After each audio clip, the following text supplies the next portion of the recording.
My closest friend lured my younger brother, got pregnant on purpose to trap him, and when my family, asterisk asterisk. Can you imagine watching your best friend, someone you trusted like family, systematically dismantle your brother's life piece by agonizing peace? Because that's what happened to me.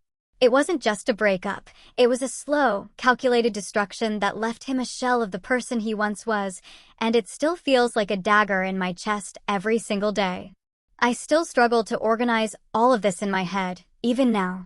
For weeks, I've just been sitting on it because every time I try to talk to anyone, they look at me like I'm being dramatic or paranoid or, worst of all, jealous.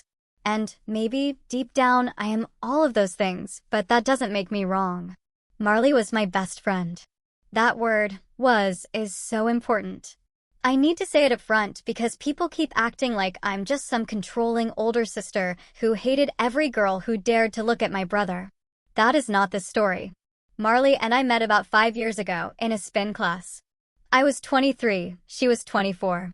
We just clicked immediately.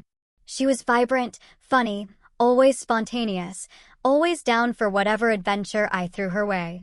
We did absolutely everything together. Sunday brunches, gym partners, she even came to my family's Thanksgiving twice. She was at my parents' anniversary party. She knew everyone in my life, including my little brother, Simon. Simon is 5 years younger than me. When Marley and I became friends, he was 18, just graduated high school. He was this shy, sweet, almost painfully awkward kid who spent most of his time lost in video games, hanging out with his 2 friends. He'd never had a girlfriend. He barely talked to girls. My parents used to joke he was going to be a late bloomer, and we all just accepted that Simon was Simon. We thought he'd figure things out eventually. But you have to understand who my brother was before I tell you what happened next. He was sweet. Genuinely sweet, in a way that's incredibly rare. The kind of guy who would drive 40 minutes to bring me soup when I was sick. The kind who remembered everyone's birthday without Facebook reminders. The kind who cried at animal rescue videos. He trusted people completely, utterly, because he'd never been given a reason not to. Marley was at my parents' house constantly because she was at my house constantly, and I still lived there during my first year after college. Dinners, movie nights, random hangouts. She was practically family. I even remember thinking it was cute how Simon would get all nervous around her. Of course he would. She was pretty, older, cool, and he was 18 and awkward. What I didn't notice, what I completely missed, was that she was noticing him back. And not in a he's sweet like a little brother way. I should explain something about Marley that I only understood much later. She was 24 when we met, and she'd just gotten out of a 2-year relationship with a guy her age who, apparently, dumped her for being too controlling. She told me about it once, framing it like he couldn't handle a strong woman. But now I see it so differently. She wasn't doing great career-wise either, bouncing between part-time jobs, always complaining about how nobody appreciated her. She had this constant, ravenous need to feel important, to feel like she was the absolute center of someone's world. Guys her age weren't giving her that. They had their own lives, their own ambitions, their own opinions. But Simon? This shy, 18-year-old boy who looked at her like she was the most fascinating person he'd ever met, who hung on her every word, who had no frame of reference for what a normal relationship looked like. He was perfect for her. The first time something felt truly off was about 3 months after Simon turned 18. I came home early and Marley's car was in the driveway. That wasn't weird. But my parents were out and I was supposed to be at work. I walked in and they were sitting on the couch together, watching something on his laptop, and they both jumped when I came through the door. Like, physically startled. Marley laughed it off, said she was just waiting for me and Simon happened to be home so they were killing time. But then there were other things. She started asking about Simon more. What was he up to? Was he dating anyone? Did he have plans this weekend? She'd make these comments about how he was getting tall, getting handsome, filling out. I just laughed it off, because again, it felt weird. She was 24, he was barely legal, and she was my best friend. About 2 months later, Simon told my parents he had a girlfriend. But he wasn't ready to introduce her yet. My mom was thrilled. My dad made jokes about it being a girl from one of his video games. I was just happy for him because he seemed genuinely excited for the first time in forever. He was smiling more, leaving the house more, actually caring about how he looked. I found out it was Marley about 4 months into their relationship. And I found out because I walked into her apartment unannounced. Because we had that kind of friendship, and my brother was in her bed. I cannot describe to you what that felt like. Standing in her doorway, looking at my teenage brother tangled up in sheets with my 24-year-old best friend. She didn't even look embarrassed. She looked annoyed that I was there. Simon looked terrified. I left. I got in my car and I just drove around for like 2 hours because I couldn't process what I'd seen. Then I called Marley and I let her have it. I told her she was disgusting, that he was a kid, that she'd known him since he was in high school, that she'd come to his graduation party for God's sake. She just let me yell. And when I was done, she said something I'll never, ever forget. She told me I didn't understand love, that age was just a number, and that Simon was more of a man than anyone she'd ever been with. She said he made her feel special in a way nobody else ever had, that he actually listened to her, that he appreciated her, that he didn't try to change her or tell her she was too much. She said guys her age were selfish and immature, but Simon treated her like a queen. I just told her she was supposed to be mature enough to know this was wrong. She just threw it back, saying I was just jealous that Simon had found happiness before I did. I told my parents that night. My mom went pale, just a ghostly white. My dad looked like he might throw up. They confronted Simon immediately, and he kept saying we didn't understand, that Marley was different, that she actually saw him as a person when everyone else just treated him like a kid. He said she made him feel important. That's when I realized what she'd done. She'd made herself his entire source of validation. She'd positioned herself as the only person who truly understood him, while simultaneously convincing him that his own family didn't.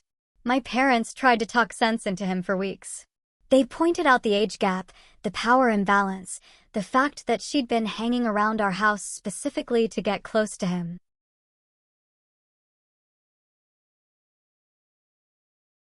But Simon just dug in deeper every time they pushed.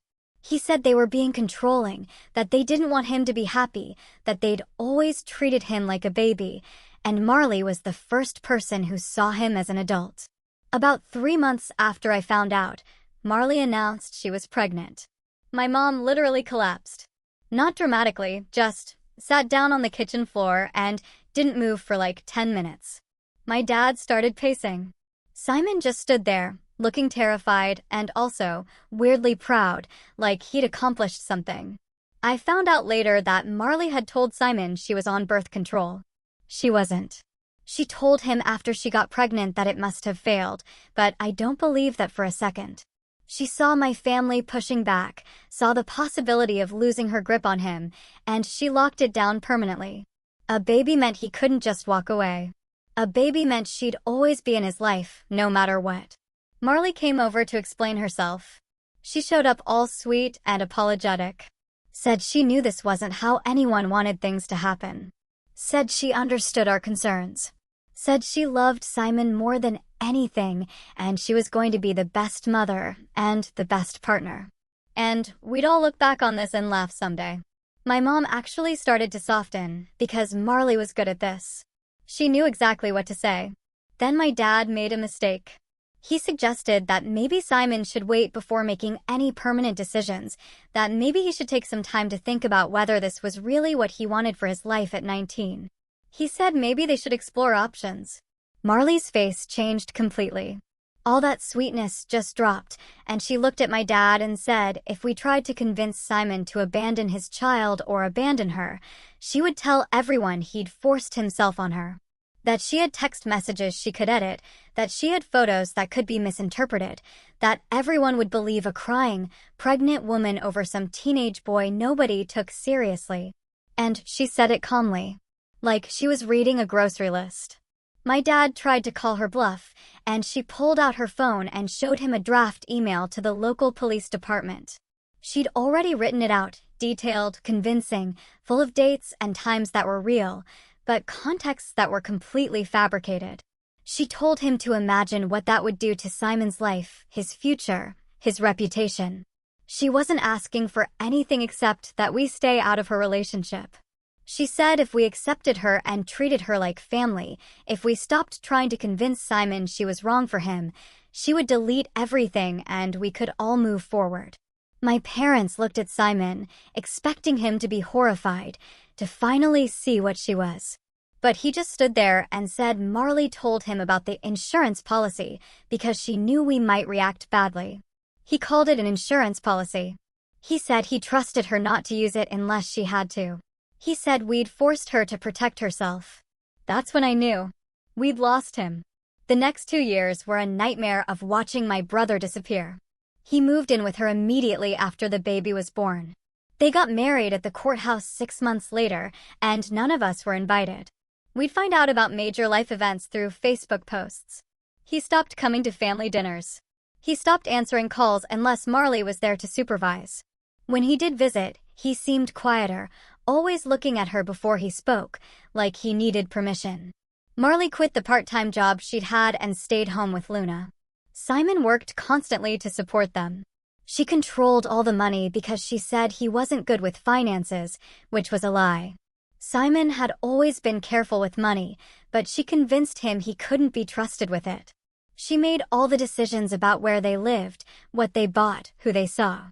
He just went along with whatever she wanted, because that was easier than fighting. My niece, Luna, is 3 now. Every visit is supervised by Marley, who controls the entire interaction.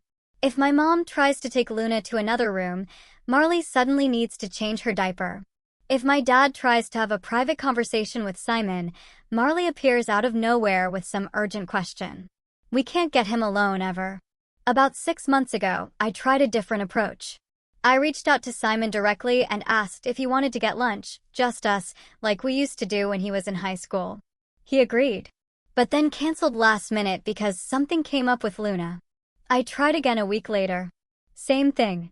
I tried 4 more times over the next month, and every single time he canceled within hours of when we were supposed to meet.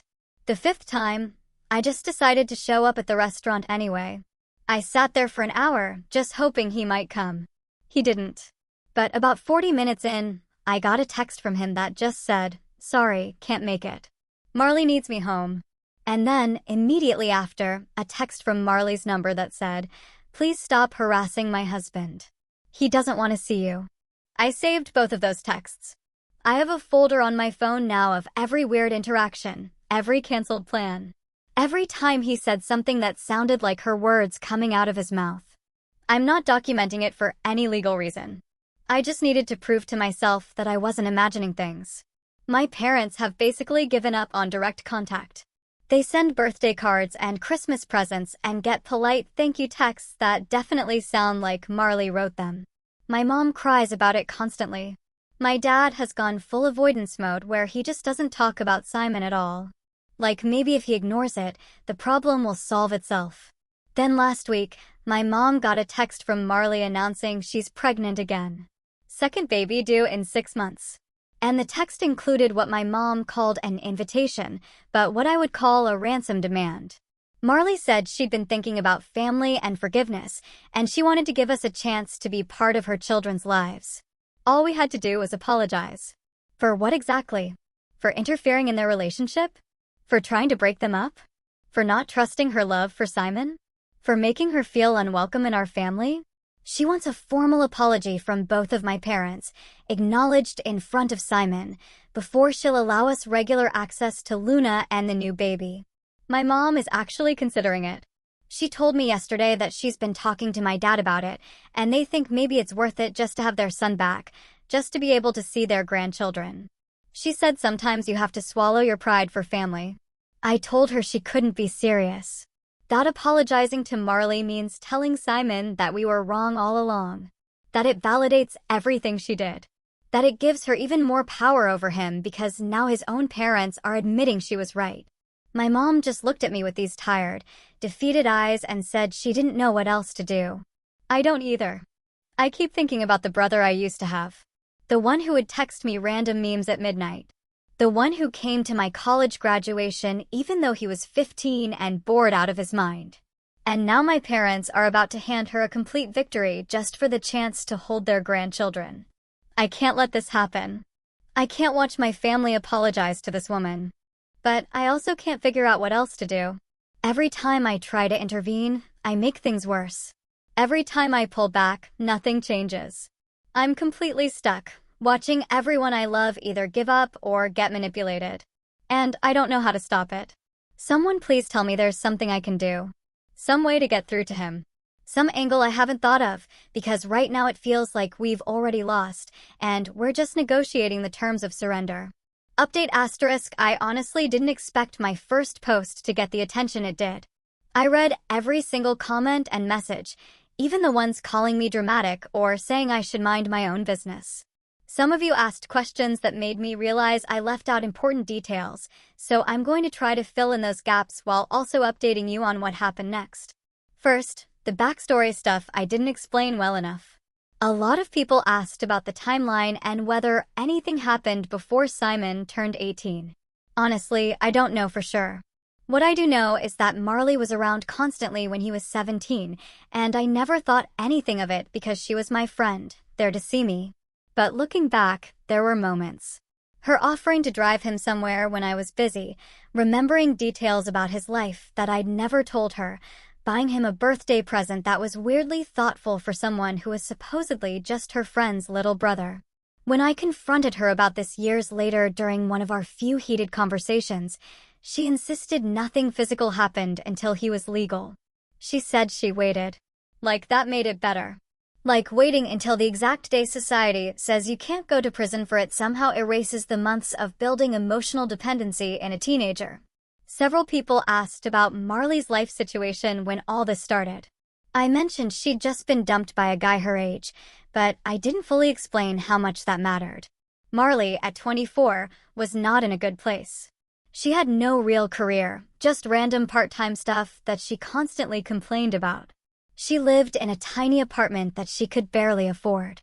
She had friends, but always drama with them, always someone who wronged her or didn't appreciate her enough. She talked constantly about wanting to feel valued, wanting someone who would put her first, wanting a relationship where she wasn't always competing for attention. Guys her age didn't give her that.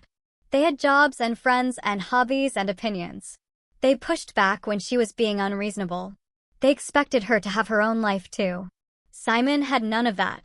He was 18 with no girlfriend history, no real social life outside of 2 friends who were drifting away, living at home with no clear plans.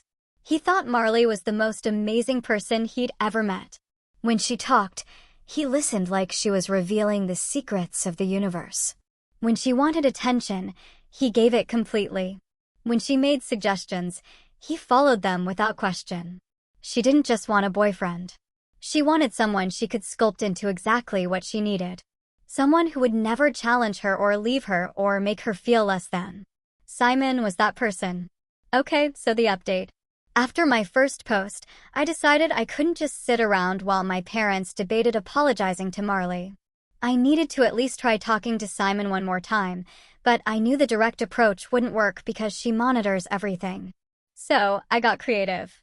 My dad has this storage unit across town where he keeps old furniture and boxes of stuff from when we were kids. Simon has a key because years ago he helped move stuff in there and just never gave it back. I figured Marley didn't know about the storage unit because it's never come up. It's not something we talk about. It's just this random family thing that exists. I texted Simon and said I needed help moving a heavy box from the storage unit and could he meet me there Saturday morning. I specifically didn't mention talking or hanging out or anything emotional, just a favor, physical labor, something he could explain to Marley as helping family with a chore. He said yes. I got there an hour early because I was so anxious I couldn't sit at home. When he pulled up, I barely recognized him at first. He'd lost weight. Not a lot, but enough that his clothes looked slightly too big. He was driving Marley's car, which I noticed because he used to have his own, this old Mazda that he'd saved up for and fixed up himself over 2 summers. When I asked about it later, he said they sold it because they didn't need 2 cars. And Marley didn't like him being able to go places without her knowing. He didn't say that last part, but I heard it anyway. We did actually move a box first, because I wanted him to feel like the reason he came was real. Then I asked if he wanted to sit for a minute, and he said sure, but he couldn't stay long because Marley was expecting him back by 11 o'clock. It was 9:30 in the morning on a Saturday. She'd given him a 90-minute window to help his sister. I didn't yell. I didn't lecture. I just asked him how he was doing, really doing. And for about 10 seconds, I saw my brother, the real one. His face did this thing where the mask almost slipped, and he looked so tired. So unbelievably tired. He started to say something, and then his phone buzzed. He checked it immediately. Whatever was on the screen made him sit up straighter, and suddenly the walls were back up. He told me he was fine. Everything was great. Marley was a wonderful mother, and he was lucky to have her. It sounded rehearsed, like he was reading from a script he'd memorized. I asked him about his life, not about Marley, just about him. What was he doing for fun these days? Did he still play those games he used to love? Was he still in touch with his old friends? Did he ever do anything just for himself? He couldn't answer any of it. He kept circling back to Luna, to the new baby coming, to how busy they were, to how Marley needed him at home. Every question about him got redirected to her. I asked him directly if he was happy. He said, of course he was happy. He had a beautiful daughter and another baby on the way and a wife who loved him. What more could he want? I said that wasn't what I asked. I asked if he was happy. Not if his life looked good on paper. Not if Marley was happy. Him. Simon, my brother. Was he happy? He couldn't look at me. He stared at the concrete floor of that storage unit, and I watched him try to formulate an answer and fail. He kept starting sentences and stopping. Finally, he said he didn't really think about it like that. Happiness was a choice, and he chose to be grateful for what he had. That's not something Simon would say. That's something someone taught him to say when people asked too many questions. I told him I was worried about him, that our family was worried, that we weren't trying to control him or break up his marriage. We just wanted to be part of his life again. I told him I missed him. The real him. The one who used to send me stupid memes at 2 a.m. and argue with me about which pizza toppings were acceptable and helped me practice for job interviews even though he was just a kid. For a second, I thought he was going to say something real. His eyes got this look in them like he was trying to break through something. Then his phone buzzed again. Marley asking where he was and when he'd be home. He said he had to go, that she needed help with Luna, that the baby was making her tired and he couldn't leave her alone too long. I asked if we could do this again next week. Just help me with another box. No big conversation, just some time together. He said maybe. Then he got in Marley's car and drove away, and I sat in that storage unit parking lot trying to figure out what just happened. That night, I went to my parents' house and told them everything.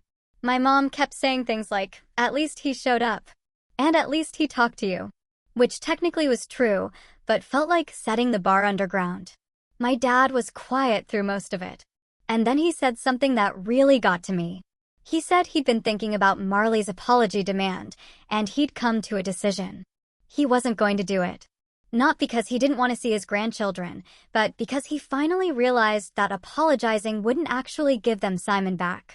It would just give Marley permission to take even more. He said she wasn't offering reconciliation. She was collecting surrender documents. My dad explained his thinking, and it made a horrible kind of sense. Marley doesn't want a relationship with our family. She wants to win. She wants Simon to see his own parents admit that she was right and they were wrong. She wants to cement in his mind forever that his family tried to destroy his happiness and then had to apologize for it. Once that happens, anytime Simon has doubts about her, anytime he thinks about reaching out to us, she can remind him of the apology. She can say, "See, even your parents admitted they were wrong about me." I asked what we were going to do instead, and he said he didn't know yet. But he knew what we weren't going to do. I went home that night feeling like something had shifted, but not knowing if it was good or bad. My dad taking a stand was huge, but it also meant we were officially refusing Marley's terms, and she had all the leverage. 2 days later, my mom did something behind my dad's back. She texted Marley privately and asked if there was any way they could work something out, just the two of them, without involving the whole family drama. She thought maybe woman to woman she could find some common ground. She told Marley she understood what it was like to feel unwelcome in a family. That when she'd married my dad, his mother had been cold to her for years, and she didn't want to be that kind of mother-in-law. She was trying to connect, trying to find the human being inside Marley, trying to build a bridge.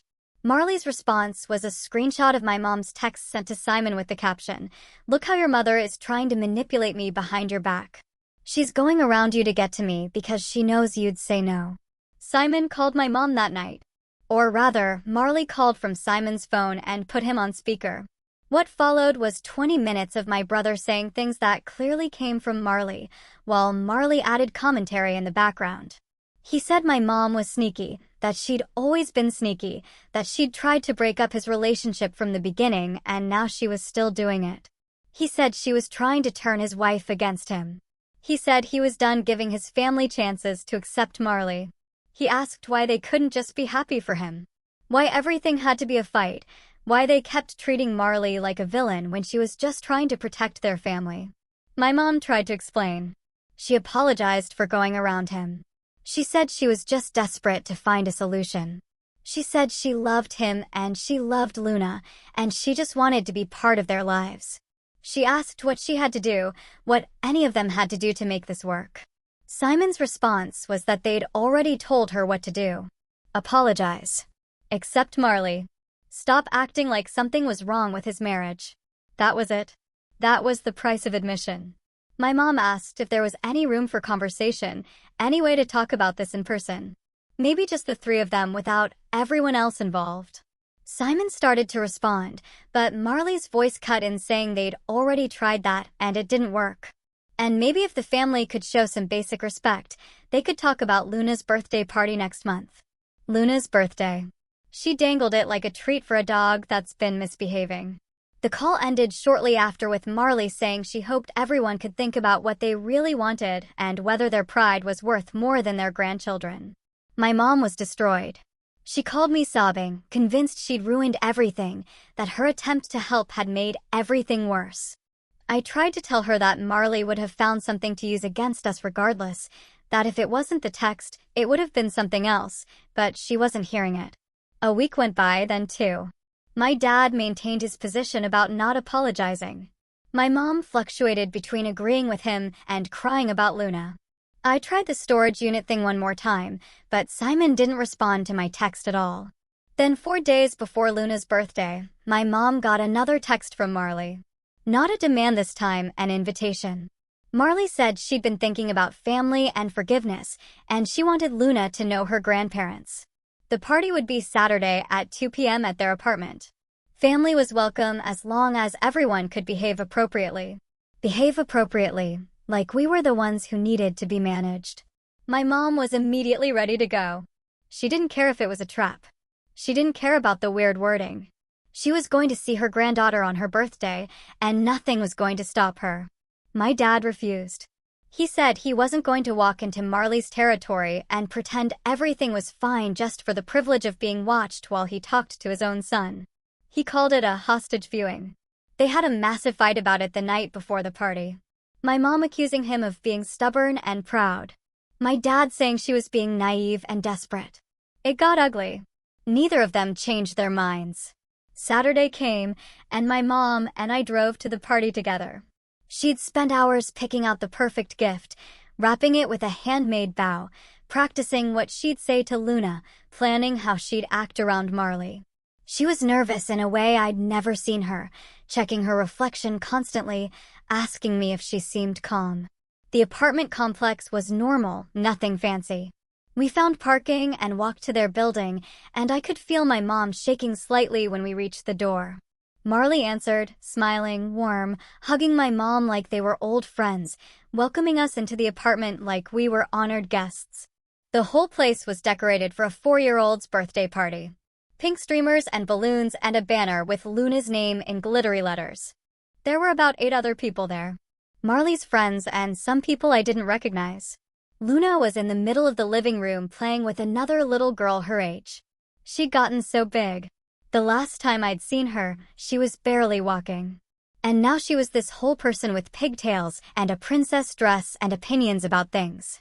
I wanted to run over and scoop her up, but I held back because I knew Marley was watching everything. Simon was in the kitchen. He came out when he heard our voices. And for a second, his face showed something real, something like relief or happiness, before it shut down again. He greeted us formally, almost like we were distant relatives he was obligated to acknowledge. He called our mom ma'am instead of mom. He didn't look at me at all. The whole party was like that. Marley controlling every interaction, inserting herself into every conversation, redirecting any moment that might become too genuine. When my mom talked to Luna, Marley hovered. When I tried to talk to Simon, Marley appeared with some question or request. We couldn't get a single unmonitored moment with either of them. About an hour in, Marley pulled me aside, just the two of us in the corner of the living room while everyone else was focused on some game with the kids. She asked if I was enjoying myself. I said I was enjoying seeing Luna. She smiled and said Luna was such a blessing and she was so grateful that Simon gave her such a beautiful daughter and would soon give her another. The way she said gave her like Simon's only function was providing her with children. I asked her what she actually wanted. Not the party line about family and forgiveness, but what she actually wanted from us. She looked at me for a long moment and then said she wanted what she'd always wanted: respect, acceptance, a family that treated her like she belonged instead of like a threat. I told her that respect was earned, and she'd spent 5 years isolating my brother from everyone who loved him. She told me I had a very limited perspective on the situation, that from her point of view, she'd spent 5 years protecting her husband from a family that tried to destroy his happiness. She said Simon chose her, that he continued to choose her every day, that whatever story I'd invented about her controlling him was just my way of not accepting that he didn't want us in his life anymore. I asked her if Simon really didn't want us, or if she just made sure he never had the chance to find out. She told me quietly that I needed to be very careful, that she'd extended an olive branch, and I was close to breaking it. She reminded me that Simon's loyalty was to her and their children. She said if I kept pushing, I would lose access not just to Simon, but to Luna and the new baby forever. Then she walked away to go help with the cake. The cake happened. Marley made a speech about family and blessings and announced the pregnancy to everyone like it was news, even though we already knew. She stood next to Simon with her hand on her stomach, and he stood there like a prop, smiling on cue, saying the right things at the right moments. Luna opened presents, and when she got to my mom's gift, she lit up because it was genuinely a good present, something my mom had thought hard about. Luna said, "Thank you, Grandma." And my mom burst into quiet tears. It was the first time Luna had acknowledged her as Grandma out loud. That one moment was worth the entire awful party. Before we left, I managed to get close to Simon one more time. I told him I loved him, that our family loved him, that no matter what happened, no matter what Marley told him about us, we would always be here if he needed us. On the drive home, my mom talked about how wonderful it was to see Luna, how maybe things were getting better, how she thought she and Marley had connected during one of their conversations. I didn't tell her about what Marley had actually said to me. I didn't want to crush her hope, but I knew the truth. That party wasn't a reconciliation. It was a demonstration. Marley wanted us to see exactly how much power she had and how little we could do about it. 2 days later, I got a text from Simon's number. "Don't contact me again. You upset Marley at the party, and I can't have that negativity around Luna. She doesn't need that energy." Energy. She used that word during our conversation. She probably wrote the text herself. My mom doesn't know about it yet. I'm going to have to tell her eventually, but I'm not giving up. Last update, for now this is probably going to be my last post about this for a while. I'm emotionally exhausted, and I think writing about this constantly isn't helping me or Simon. After the birthday party and that text telling me not to contact him anymore, I actually listened. Not because I wanted to, but because everyone kept telling me that pushing harder when someone is being controlled just makes them dig in deeper. The more I pulled, the more Marley would pull back. So I stopped. My parents stopped too. My mom quit sending her weekly texts. My dad stopped whatever research he'd been doing. We all just existed in this awful limbo where we thought about Simon constantly, but didn't reach out. Every family dinner felt wrong. Every holiday was missing something. We didn't even put up his stocking at Christmas because it felt too painful to look at it empty. Then, 3 weeks after the birthday party, Simon showed up at my apartment. No warning, no text, just knocking on my door at 9 p.m. on a Wednesday. I opened it and there he was. Alone. No Marley. I just stepped back and let him in because I was terrified that if I spoke, I'd break whatever spell had gotten him there. He sat on my couch and didn't talk for a long time. I made him water because I didn't know what else to do. His hands shook when he took the glass. Then he started talking. He told me Marley had been having a bad week. Something with one of her friends. Some drama I didn't follow. And she'd been taking it out on him. He was quick to say she wasn't hitting him. Like he needed to defend her even while admitting something was wrong. But she'd been criticizing everything he did. How he loaded the dishwasher, how he talked to Luna, how he breathed too loud when she was trying to rest. He said he was used to it. He'd learned how to manage her moods, how to be smaller and quieter until she calmed down. But this time, Luna got caught in it. Marley snapped at Luna for something stupid, spilling juice or being too loud. And Luna started crying, asking why Mommy was so mad at her, asking what she did wrong. Simon said watching his 3-year-old daughter blame herself for her mother's mood broke something in him. He recognized it. The confusion, the desperate need to figure out what you did wrong so you can fix it. The way your whole body tenses when someone's in a bad mood because you know it's going to land on you somehow. He asked me if I thought he'd made a mistake. I wanted to scream. I wanted to list every single thing Marley had done. The grooming, the threats, the isolation, the control. But I didn't. I asked him what he thought. He couldn't answer. He kept starting sentences and stopping. He said he loved Marley, that she'd given him Luna, that she was carrying his second child, but he also said he couldn't remember the last time he'd felt like himself. He said sometimes he'd catch his reflection and not recognize the person looking back. He said he used to be someone, and now he was just Marley's husband and Luna's dad, and he didn't know who Simon was anymore. I asked him what he wanted to do. He said he didn't know. He couldn't leave because of the kids, because where would he even go, because Marley would destroy him if he tried. He still believed in that threat from years ago. He told me she reminded him of it sometimes. Not directly, just little comments about how people always believe women and how his word against hers would never win. I told him that was how abusers kept people trapped, making them think they had no option, so they stopped looking. He flinched when I said abuser. He said Marley wasn't abusive. She was just intense. She just had high expectations. She just loved hard and needed a lot of reassurance.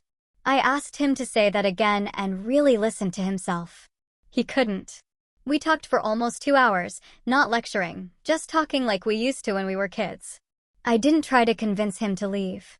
I just asked questions and let him hear his own answers. I asked about the car he loved that she made him sell. About the friends he lost touch with. About the last time he made a decision without checking with her first.